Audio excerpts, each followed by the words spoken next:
Hello everyone and welcome to my channel, Cooking for the Family. I'm Dyvonne and today I'm going to share with y'all how I make my fresh cinnamon apples. I have harvested some wonderful apples from my apple tree in the backyard. Look at them y'all, they have come in so beautifully this season. I'm going to share with you some tips to help them come out just great and all the yummy things that you can pair the fresh cinnamon apples with. Well, we are done washing our apples. I've got 2 full bags that I'm going to be sharing with family and with neighbors, but let's get started on our fresh cinnamon apples. So first, what I do for my recipe is I peel, I slice, and I core my apples. Now for our recipe, we're going to use about 3 pounds of apples. Now my tree is a Golden Delicious apple tree. You can also use a Granny Smith apple as well as a Gala apple, or you can mix the apples and use some Golden Delicious, a few Granny Smith, and a few Gala apples. Now if you do use all Gala apples, because Gala apples tend to be much sweeter than of course the Granny Smith or the Golden Delicious, you want to lessen the sugar. You want to first make sure that you taste your Gala apples to see with the sweetness and then adjust your sugar down, okay? But what works really nice, if you're able to use a variety of apples, it really helps with the complexity of the apple and the cinnamon. It really works great together. But since we have a bumper crop, we are using all homegrown apples from our tree. And so once I've peeled my apples, you see I slice them like this, and you want to slice them not too thin, about a 1/4 of an inch thickness. Just about a 1/4 of an inch thickness is what we're looking for, to maybe a 1/2 inch thickness, not too much thicker than that. So what we're going to do is we're going to end up using 8 cups. So I'm going to slice 8 cups of apples. 8 cups of sliced apples is roughly about 3 pounds when you get your apples from the grocery store. Now, if you are new to my channel, welcome in. And if you're a returner, thank you for coming back. My name is Dyvonne and this is my channel, Cooking for the Family. On my channel, I love to share what I cook and bake for my family in my kitchen. I encourage you not to be a stranger. Hit that subscribe button. Don't forget to hit that notification bell and come back and visit me again in my kitchen. So once I have all my apples all sliced up, so far we've done 4 cups. I'm going to finish up. I'm going to slice up another 4 cups and we're going to begin on our apples. So I'm all done slicing our apples. So in our pot, I've put so far 4 cups and then I put the other 4 cups. So we have a total of 8 cups. I'm putting in 1 cup of granulated sugar. And then to that, we're going to add in a 1/2 cup of regular water. And then now we're going to add in some cinnamon. And we're going to be putting in 1 tablespoon of cinnamon. Now the pot that I'm using is a heavy bottom pot, and you do want to use a heavy bottom pot because you don't want your apples to end up sticking or scorching on the bottom. I'm also going to put in a little bit of salt, and I'm going to put in a 1/2 teaspoon, just kind of shy of 1/2 teaspoon of salt.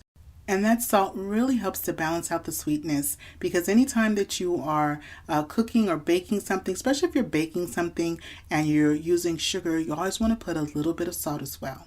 And so once I have my apples, the cinnamon, the sugar, the salt, and the water, go on and give it a nice stir just like I'm doing. What I'm doing is I want to make sure that I'm coating the apples with the cinnamon. Then I turn my fire on a medium flame underneath my pot, and then I'm going to put the top on. And what we're going to do is we're going to basically start to stew our apples, and our apples are going to start to release their juices, and we're going to create this wonderful apple cinnamony juice that's we're going to end up like reducing it down, and it's going to turn into a wonderful glaze that's going to be all over the apples, and it comes out so good, y'all. So right now, this is what you want to be looking for. The apples have released a lot of their juice. They're mixing in there, and then what I did is I went on and I turned my flame up a little bit from a medium to now a medium high. So I did the medium with the top on for about 5 minutes. Then I took the top off, mixed it around, turned my flame up. When I turned it up to that medium high, I let it simmer for a few moments, and when I start to see those bubbles form just like that, now it's kind of bubbling, we're going to go on and I added in my flour. that was regular all-purpose flour, and I put in 2 tablespoons of all-purpose flour. Now in the description box below, I will have a list of all the ingredients you need to make these wonderful fresh cinnamon apples.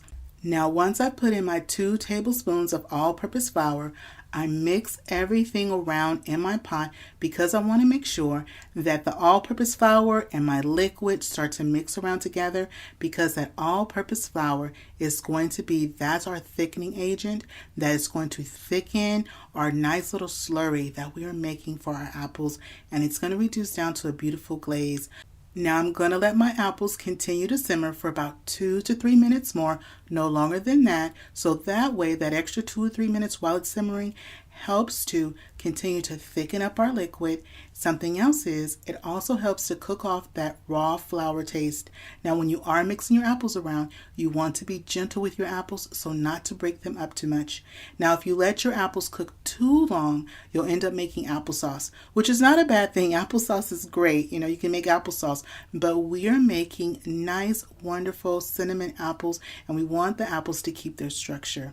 So once it's been about 2 minutes, I went on and I turned my flame off, and you see how the simmer kind of died down a little bit. Now we're going to add some butter, and I'm going to add 2 tablespoons of unsalted butter. Remember, my flame is now off, and the butter is just going to melt from that residual heat that's inside of our pot already. The butter also adds a nice silkiness to our apples as well.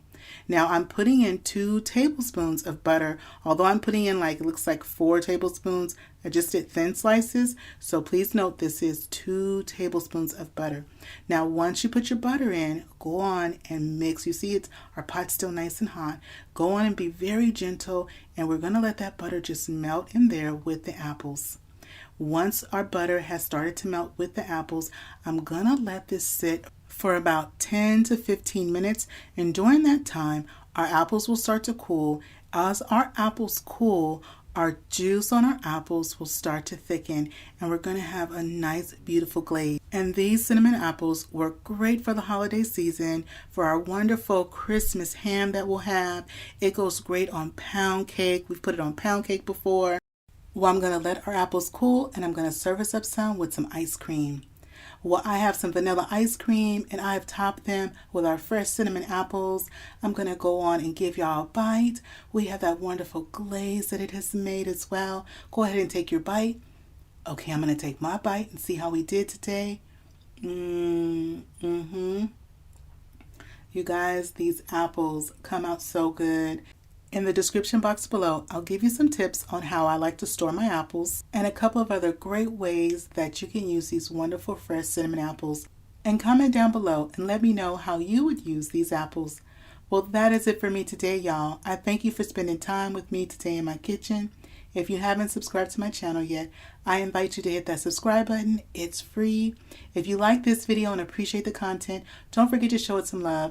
Give it a thumbs up and click share, and share this video with a friend or family. And don't forget to click that notification bell so you can come back and visit me again in my kitchen. And remember, it's always good when Dyvonne is cooking for the family. I'll see you on the next one. Bye-bye, everybody.